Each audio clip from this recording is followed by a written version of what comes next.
Quick warning before we start. Some of these rankings are going to make you want to fight me in the comments. Good. That means I'm doing this right. Here's the format tonight. For every single slot on this list, from 10 down to 1, I'm giving you the bad pick first. The guy who went number 1 overall and completely fell apart. And then flipping it into the good pick. The guy who took that exact same pressure and turned it into a legacy. Same draft slot. Same expectations. Wildly different endings. Since 2000, this league has handed out that number 1 pick 25 times, and roughly half of it was noise. Hype that didn't survive contact with an actual NFL defense. This isn't just a highlight reel of the winners. It's proof of how thin the line actually is between bust and legend.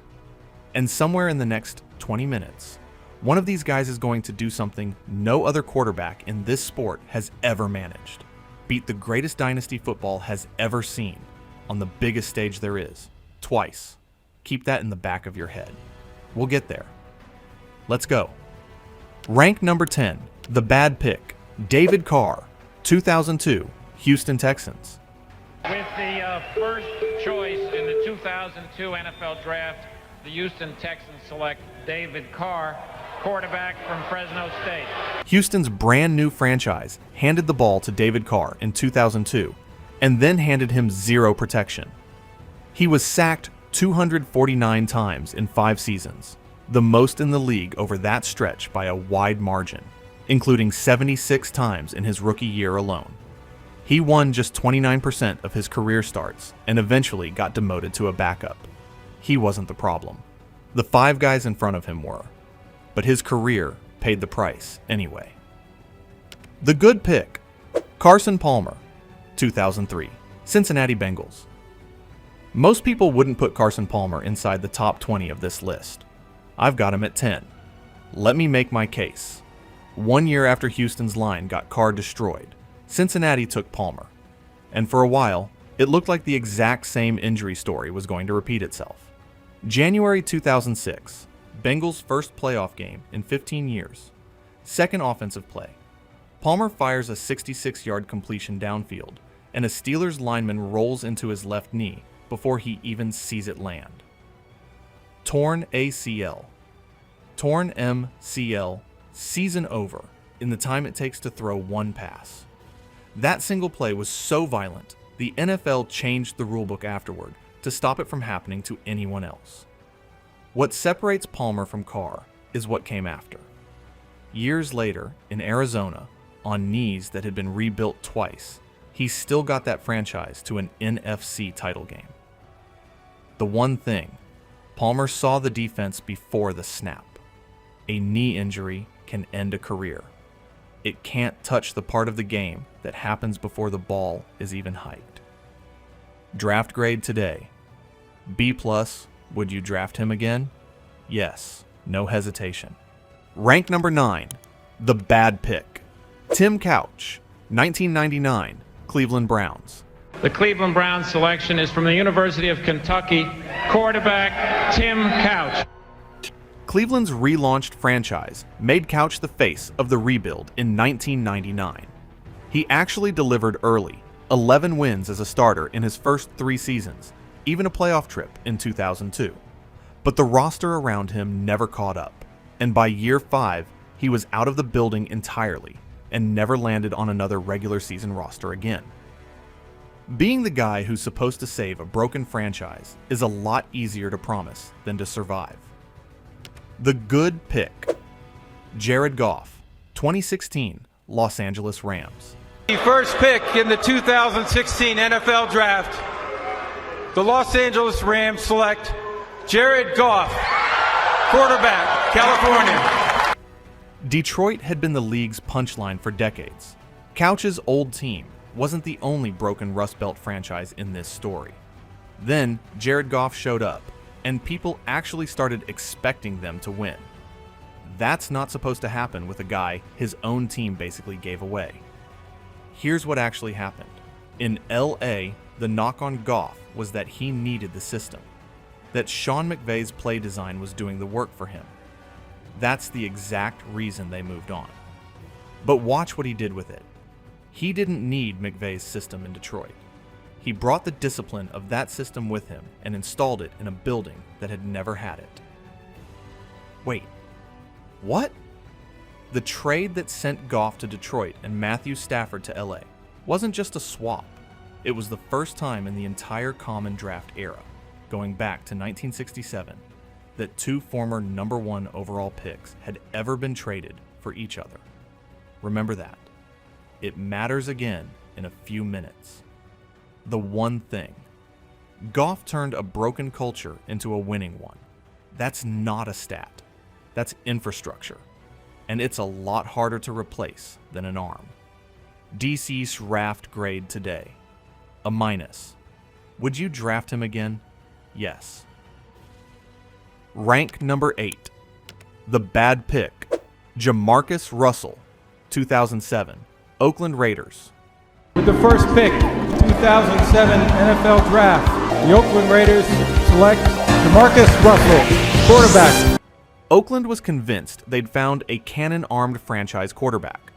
He wowed them in pre-draft workouts, looked like a lock. 3 NFL seasons and 7 wins as a starter later, he was out of the league completely, and by 2010, he'd ballooned to over 300 pounds. He's still considered the least productive number 1 overall pick of the last 50 years. Wait. What? Russell wasn't even a mystery bust. No injury, no bad luck story. It's widely reported he simply stopped putting in the work once the guaranteed money hit his account. That's the version of can't miss that misses completely. The good pick. Cam Newton, 2011 Carolina Panthers. With the first pick in the 2011 NFL Draft, the Carolina Panthers select Cam Newton, quarterback, Auburn. Everyone remembers the Super Bowl loss. Almost nobody explains why he was unstoppable before it. If you're under 20, you genuinely don't understand how ridiculous Cam Newton looked in 2015. 6'5", 245 pounds, fast enough to run away from a linebacker, and strong enough to run through one. A defense has 11 guys and 2 jobs: stop the run, stop the pass. Against Cam, both jobs needed the same guy, and nobody had that guy. Same kind of freakish physical gift as Russell.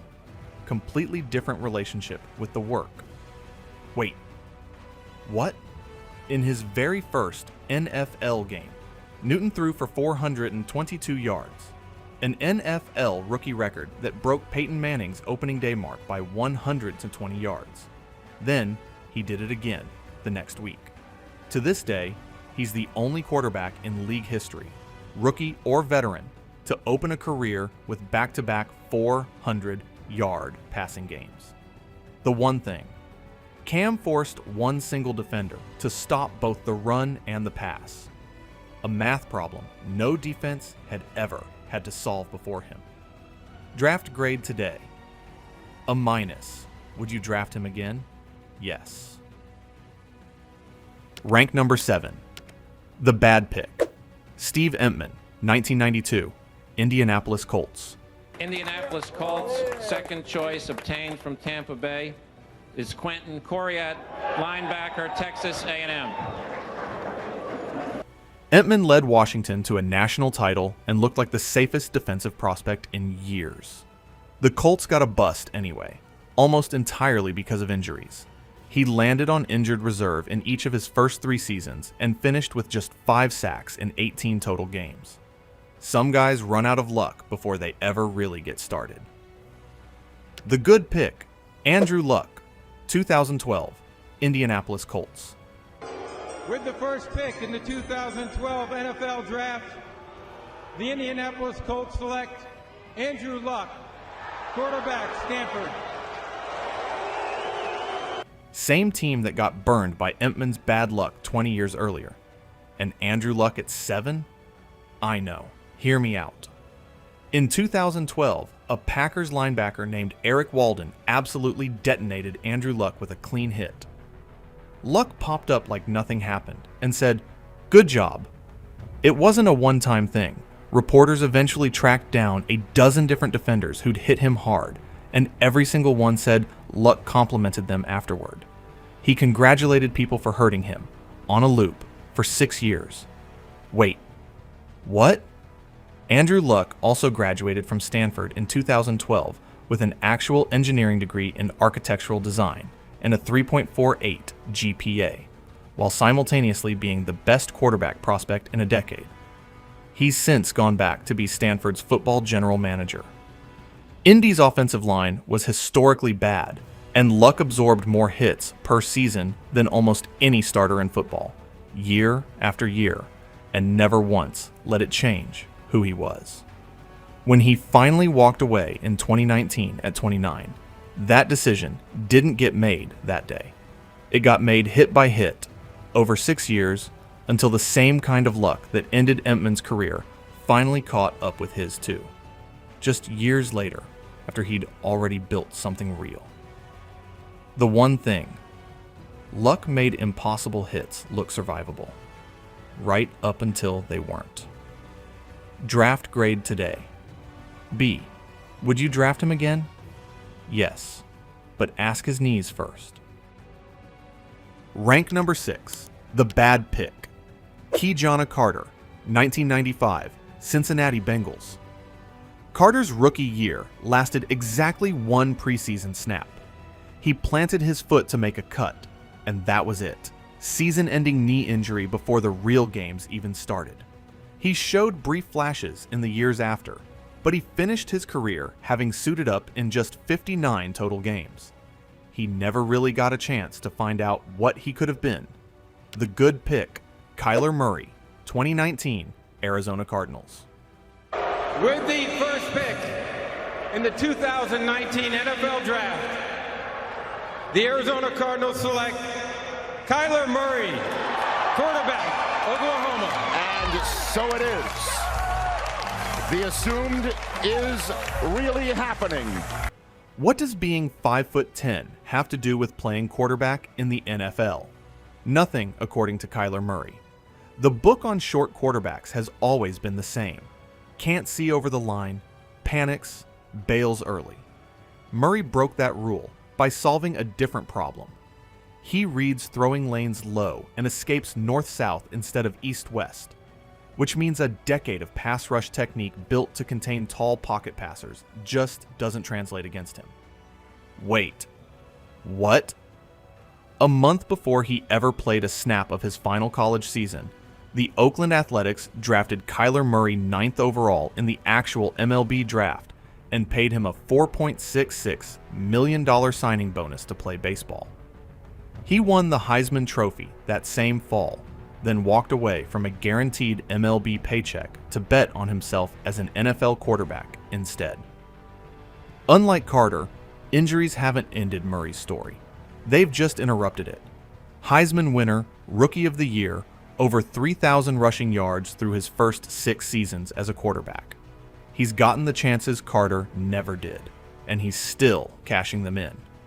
The one thing, Murray plays quarterback from angles the position wasn't built for. Draft grade today, B+. Would you draft him again? Yes, if he stays healthy. Halfway there, 5 slots left, and from here on, every good pick has a real case for number 1. Rank number 5. The bad pick. Sam Bradford, 2010, St. Louis Rams. Bradford won the Heisman at Oklahoma, and the Rams cashed it in for the number 1 pick in 2010. Year 1 actually delivered. He won Rookie of the Year. But he never took the next step. He played 4 years in St. Louis, then bounced around multiple teams, finishing with a respectable career passer rating, but never once winning more than 7 games in a single season. The talent was real. The ceiling just never showed up. The good pick, Matthew Stafford, 2009, Detroit Lions. With the first pick in the 2009 NFL Draft, the Detroit Lions select Matthew Stafford, quarterback, Georgia. Same franchise that gave up on Bradford after 4 years. And just 1 year after Bradford was drafted, Detroit was still stuck wondering if Matthew Stafford would ever have his shot. In April 2019, Stafford's wife Kelly went through a 12-hour surgery to remove a brain tumor. He was in the waiting room getting 2-word text updates the entire time.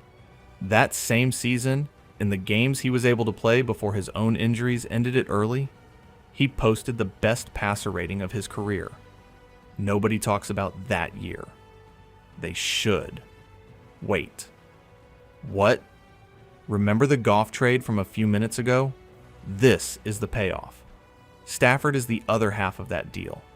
The same trade that made Sam Bradford's old team, the Rams, into champions. 2 former number 1 picks, literally swapping places, in the first trade of its kind in the modern draft era. He spent over a decade making genuinely bad football watchable in Detroit, the exact kind of decade-long grind Bradford's Rams tenure never got the chance to become. Then Stafford got a real roster in LA and turned that same off-schedule magic into a championship in year 1. The one thing, Stafford became more dangerous the moment the play broke down, the exact moment most quarterbacks fall apart. Draft grade today.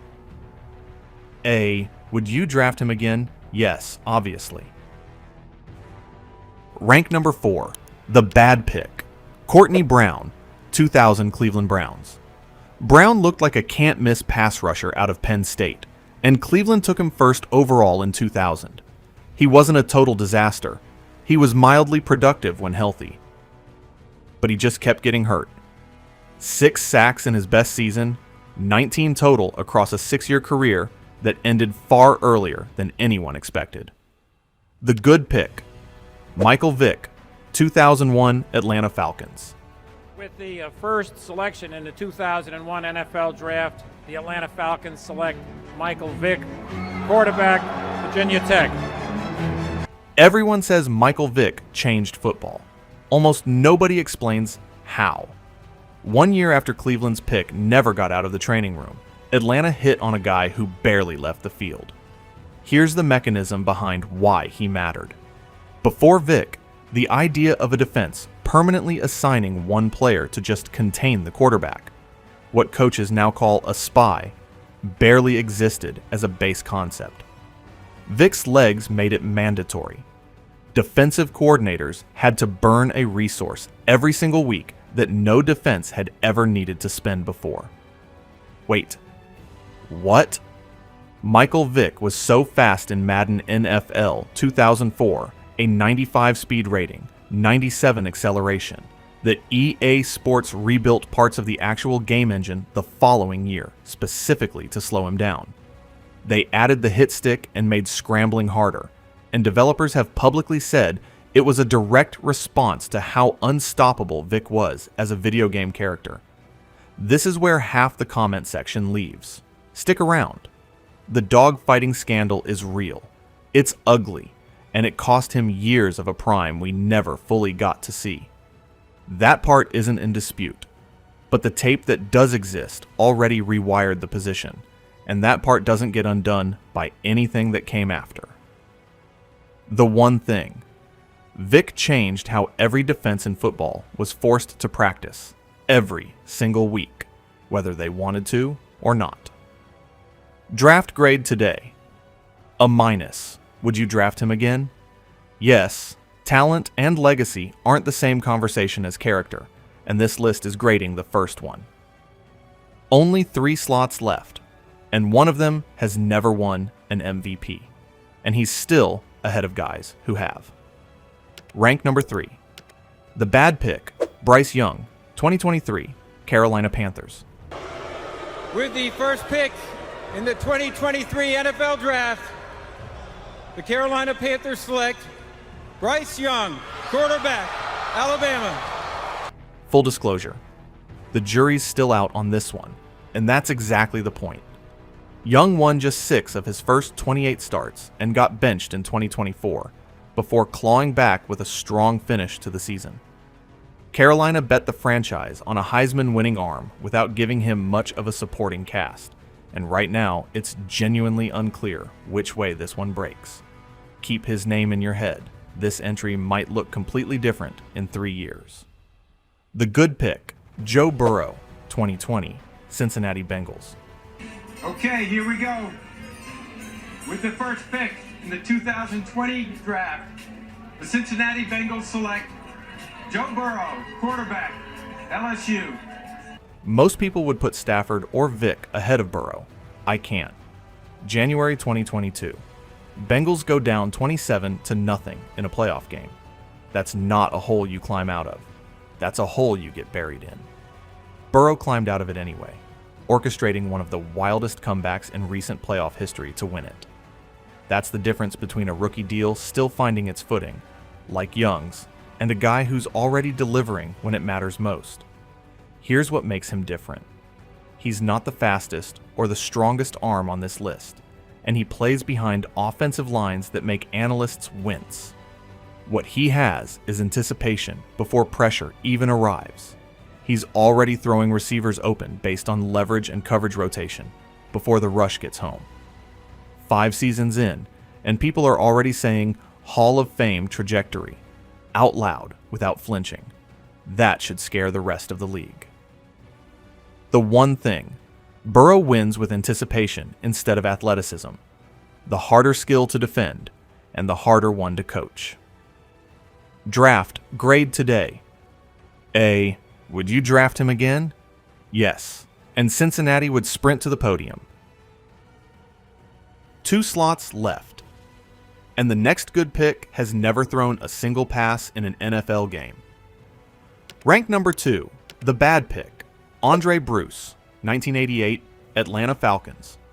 Bruce actually started fast, 70 tackles, 6 sacks, and 2 interceptions as a rookie linebacker.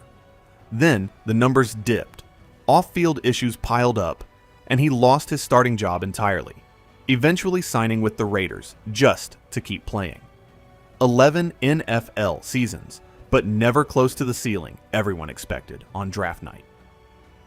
The good pick, Myles Garrett, 2017 Cleveland Browns. With the first pick in the 2017 NFL Draft, the Cleveland Browns select Myles Garrett, defensive end, Texas A&M. Same position, same draft slot pressure that buried Bruce.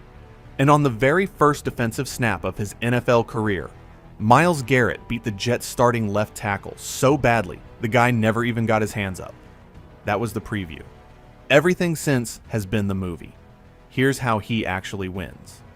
Most pass rushers pick speed or power, and the tackle sets his feet to defend one. Garrett threatens both in the same rep. The tackle can't commit to either, and by the time he corrects, Garrett's already turned the corner.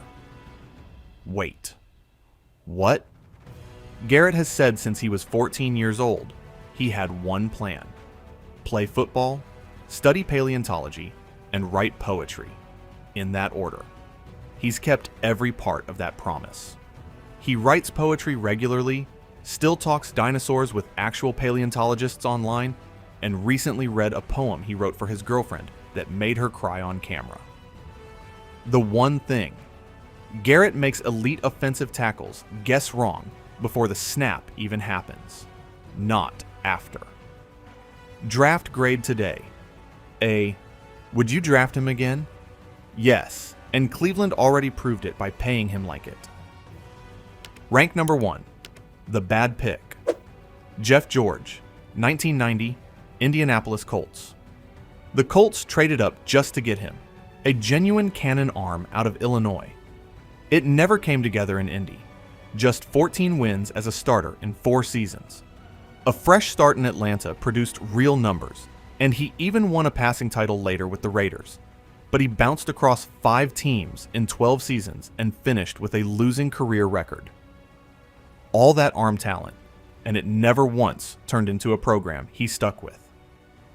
The good pick, Eli Manning, 2004, San Diego Chargers to New York Giants. With the first choice in the 2004 NFL Draft, the San Diego Chargers select Eli Manning, cornerback, Mississippi. Twist ending, nobody saw coming in. 2004. San Diego drafts Eli Manning first overall. Eli looks the front office dead in the eye and tells them he'll never play for them. So they trade him to the Giants that same night, a deal that looked insane then and reads like a prophecy now. Same era, same kind of talented gunslinger risk that never paid off for Jeff George. This time, it paid off completely. Let's actually break down the play everyone quotes, but nobody explains. The pocket fully collapses. Two different defenders get a clean grip on his jersey at the same time. He sheds both, throws off platform without resetting his feet, which quarterbacks are taught never to do. And the ball lands pinned against David Tyree's helmet before Tyree even secures it with his hand. Remember what I said at the start. One trophy won twice off the same arm against the greatest dynasty this sport has ever produced? This is that guy. 4 years after the helmet catch, he does it again. Same opponent, same stage, another fourth quarter masterpiece, another ring, another Super Bowl MVP. Wait, what? People who played alongside Eli for 16 years describe him as looking almost bored on the sideline, even in the fourth quarter of a Super Bowl, even while ending a perfect season. That blank expression became a running joke among Giants fans. Turns out it wasn't boredom. It was the calmest man in the building. The exact opposite of the sideline frustration that buried Jeff George. The one thing, Eli played his calmest football in the biggest moments the sport has ever produced. Twice against the same team when it mattered most. 2 Super Bowls, 2 MVPs, 0 regrets about San Diego. Draft grade today. A plus. Would you draft him again? Yes. Ask San Diego how they feel about it. Talent tells you who should win. Calm tells you who actually wins when everything breaks down. Eli's is the best answer this era ever gave us. 10 slots, 10 busts, 10 legends. Same exact pressure every single time. And it came down to 2 totally different endings each time. So argue with me. Which bad pick actually got treated unfairly? Which good pick doesn't deserve their spot? And if you think next year's draft class has a guy who belongs on either side of this list in a decade, tell me who you're betting on.